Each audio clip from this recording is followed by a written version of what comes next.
Nickelodeon, if you want to know about it, it's a kid-owned environment.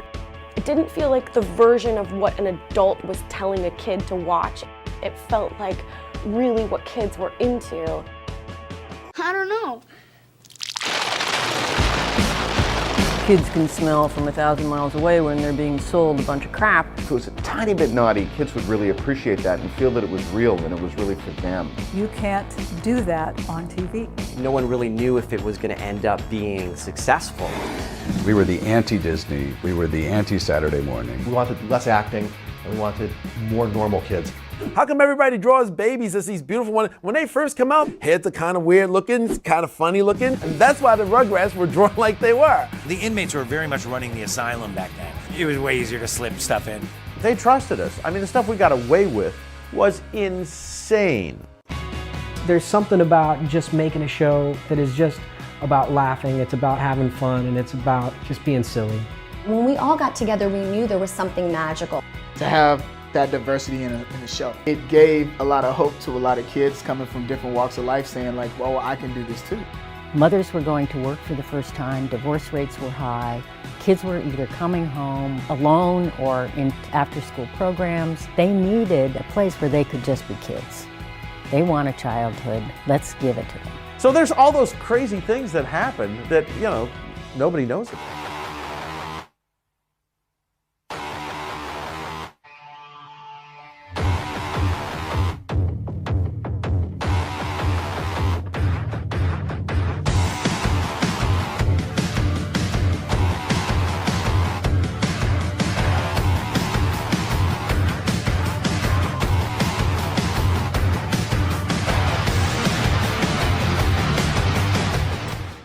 Hey guys, Cody here with another video, and today I'm going to be doing a review and an unboxing on the Orange Years here on Blu-ray. I have yet to see anyone do an unboxing of this Blu-ray yet, so who knows, I may be the first person to have done it.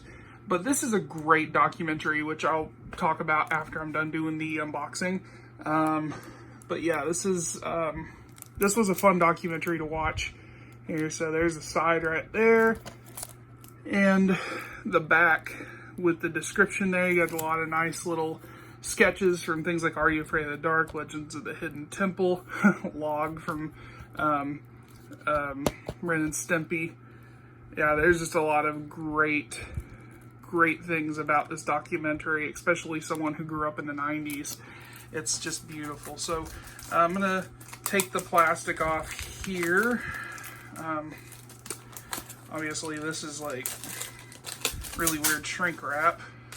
Let's see. All right, come on. There we go. So yeah, just get a better look. There it is, unpackaged right there. So there we go.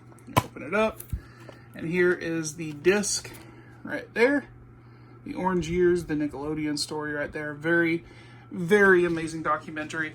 I will tell you guys that this is a burn-on-demand title.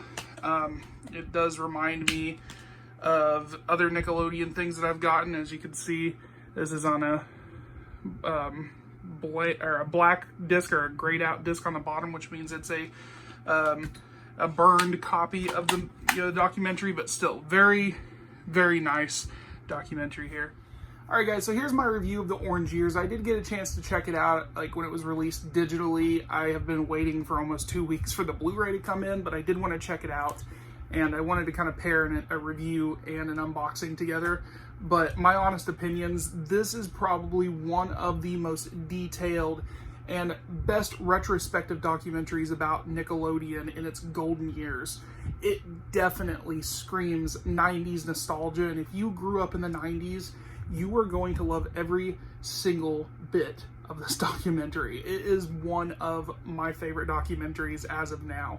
And the reason is because they're not bullshitting through this documentary. We have some insider tidbits about some of the stresses of, putting this, whole ensemble together.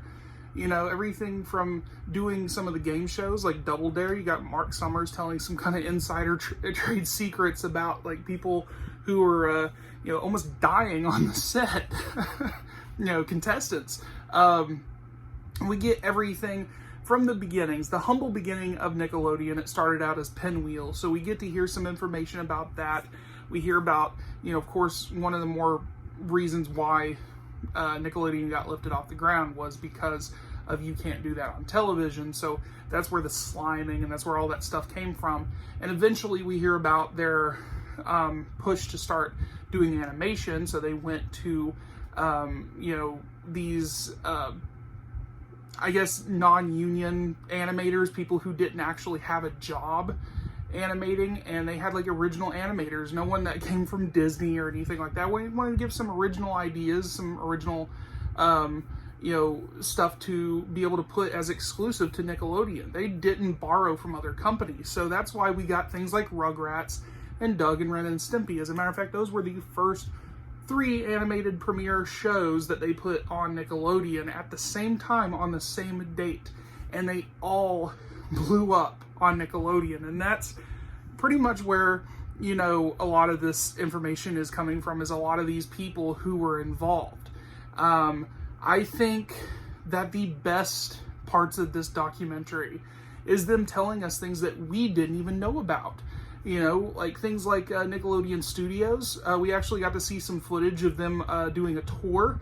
This is way before Adam the Woo showed off the abandoned Nickelodeon Studios, but you get to see the life breathing through that. And it just really takes you back to a time where everything seems so much simpler to us as kids. And as a matter of fact, that's what they say about this documentary, or just in general with Nickelodeon. They say that Nickelodeon is a channel block made by kids for kids. And that is no longer the case with Nickelodeon. It seems all corporate. Viacom bought them out. I think Nickelodeon's life support has always been SpongeBob for the past, like, 15 years now. And they talk about that. They actually talk about how SpongeBob, it made a big deal, but there was nothing like the orange years. This is the epitome of Nickelodeon and what made it right here. If you guys ever want to see something that is so immersive, something that you want to see take you back in time, the Orange Years is the documentary for you, because it's going to tell you everything you need to know. Everything from Snick to the animated shows to the live action like sitcoms. They talk about, like I said, Nickelodeon Studios. I think the only thing that I really, really wish they would have talked about in this documentary that didn't get mentioned, unfortunately, is the time capsule. Because the time capsule, I believe they did that in 1990 or 91. They do have footage. As a matter of fact, it's on YouTube of them doing that ceremony. And it's such a shame that they didn't talk about that. However, this is probably the perfect documentary for all you guys out there that want to learn about Nickelodeon and the behind the scenes, getting all the interviews. You got Kenan Thompson, you got Kel Mitchell, you got Laura Beth Denberg, you got all these people, Danny Tamborelli, Michael Ray Bauer, everybody you want to hear from, it's in here. So definitely go check it out. You guys can get it on Blu-ray on Amazon right now, and you can get it digitally, I think, through Vudu, Amazon, iTunes, stuff like that. You guys can definitely, you have access, widespread access to this documentary if you guys want to see it. So guys, I'm absolutely in love with this documentary. So I'm probably going to rewatch it since now I got the Blu-ray. But anyway, guys, thanks for watching. As always, if you like what you see, hit that like button. I will be back with more videos soon. Thanks for watching, guys. I'll talk to you guys later.